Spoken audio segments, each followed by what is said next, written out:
Good morning, grade 12 physics class. It's Tuesday morning, April the 21st. I hope you've had a good weekend and a good day, and I hope that you've been able to access the test that we put up on Friday. And just a reminder that you need to submit that test back to me by this coming Friday at noon, no later than noon. Many of you have already returned it, and that's great. I encourage the rest of you to work at it and get it done. Remember that you can use it's an open book test, so you can use whatever resources you want for that.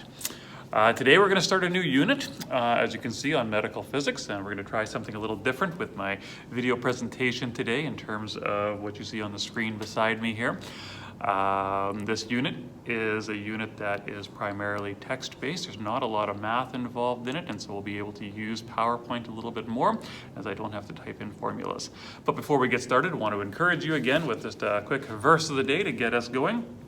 The other day I told you I was reading out of Psalm 31, and there was a but statement in that talked about the power of God. And today, again, in my devotions, was reading Psalm 32. And there's a but in Psalm 32 as well. And so I just want to read that to you. Psalm 32, verses 10 and 11. It says, "Many are the woes of the wicked, but the Lord's unfailing love surrounds those who trust in him. Rejoice in the Lord and be glad, you righteous. Sing, all you who are upright in heart." And so again, Psalm 32 is about forgiveness and about how we are forgiven and our sins are covered. And so we want to rejoice in that. We want to sing in our hearts because we know that we are forgiven. And we're thankful for that. And so that is our verse of the day today. Again, a but statement. And we'll continue to look at some more but statements throughout Scripture in the next couple of days as well. All right, medical physics. Using radiation to diagnose and treat disease. So this unit is heavily focused on the uses of radiation. And so you might wonder, why in the world do we need to learn this? Well, I've got a couple of stats for you to begin with. And while this unit focuses on uses of radiation, I want you to remember that what physics is. Physics is the study of the way things work. And so as we go through this unit, we're going to be looking at various medical devices that use radiation to diagnose and treat disease. And while we're not going to do math for it, we're going to do some theory in terms of how these things work. And you should learn how some of these machines, some of the equipment works. And this unit takes a bit of more of a humanitarian view of physics and how it can be used to help people. And so while there isn't a lot of math, you will learn some important things. And the stats are a little bit shocking. So the biggest place where radiation is used in the diagnosis and treating of disease is with cancer patients.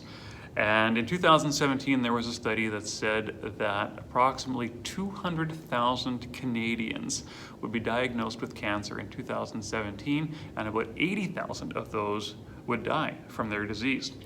And so that alone are huge numbers and a reason why we should continue to study health and physics.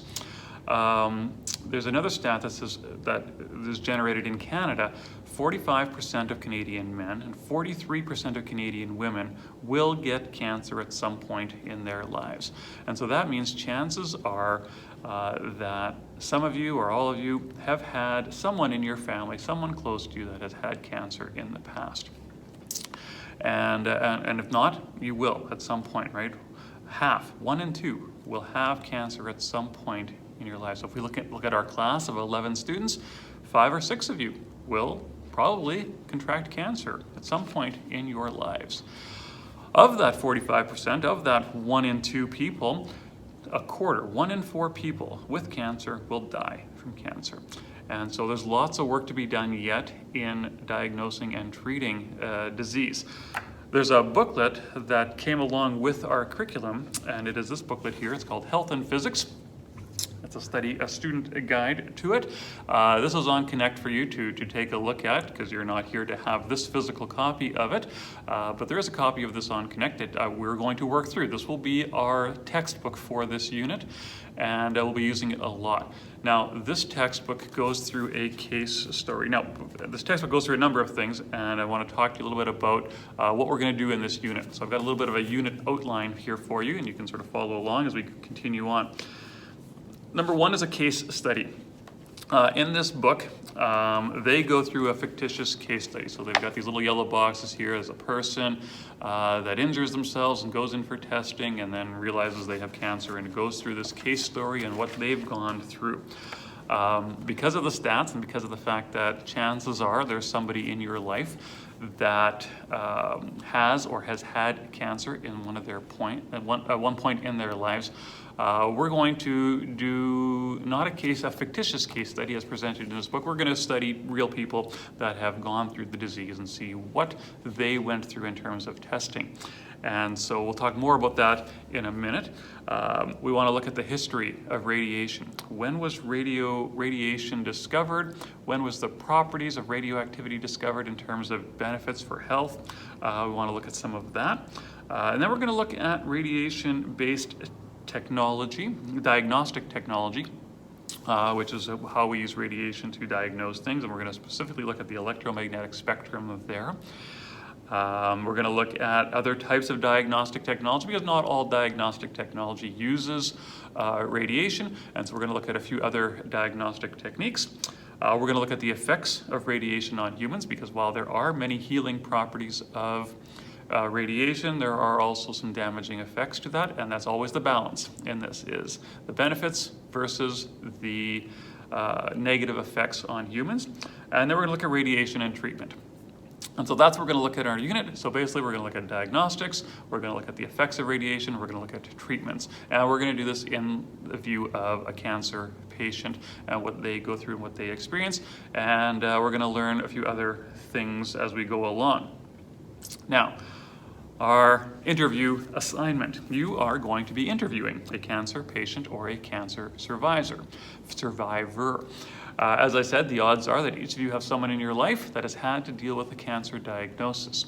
So your job will be to conduct an interview with a person that is either currently dealing with cancer or someone who has previously had cancer and has come through it and is considered a survivor. If there's someone in your family, interview them via the phone or video chat. If they're in your immediate family within your home, you may do the interview in person. If the person you know has or has had cancer is a child and you wish to interview their parent of their experience, that is perfectly acceptable as well. And if you are having trouble finding someone to interview, let me know, because each one of you could interview me. I am a cancer survivor, which is, again, one of the reasons why I like this unit and want to treat this unit with respect and hopefully teach you guys a few things about what it is like to have gone through a cancer diagnosis and have survived. On Connect, there will be an information sheet that will suggest some questions that you could ask your interviewee. Things like, how was the problem discovered? When was it noticed? How was it diagnosed? What tests were used? What kind of cancer did they have? How was the cancer treated in terms of what kinds of tests or what kinds of treatments were done in terms of surgery, radiation, chemo, etc. How was the experience as a patient? Were there any side effects to the treatments? And of course, then if they are a survivor, if they've come through it, what now? What's the process after you've come through a diagnosis of cancer and have survived? And is there any difference in your life, in the way you live your life, now that you've had and survived cancer? And so those are some of the suggested questions you can ask. You can ask the others on your own, but that's kind of the information that we want. We want, how is it diagnosed? How is it treated? Was there any side effects? And sort of what now? What's the after result of having survived cancer, or have you gone through it? And again, that's only a question you can ask if they have actually come through it already. So look for Connect for that information sheet on it, and you'll have a few days to work on the interview, and I'll be asking it to be submitted by Friday. and along the same day as your test is due, but hopefully you'll get your test done earlier than that.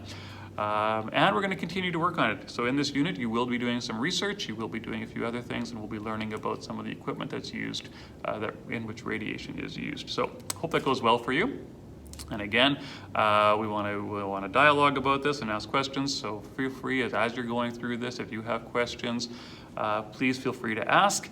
I will be as open and honest as I can be about my story, and we'll go from there. So I hope you have a great day. Look on Connect for the paper on the interview, as well as you can find this student guide to health and physics on there as well. We will be reading this entire book. It's not that long, but we will be reading it over the next couple of weeks. So you can start on it if you wish. Have a great day, and we'll see you tomorrow.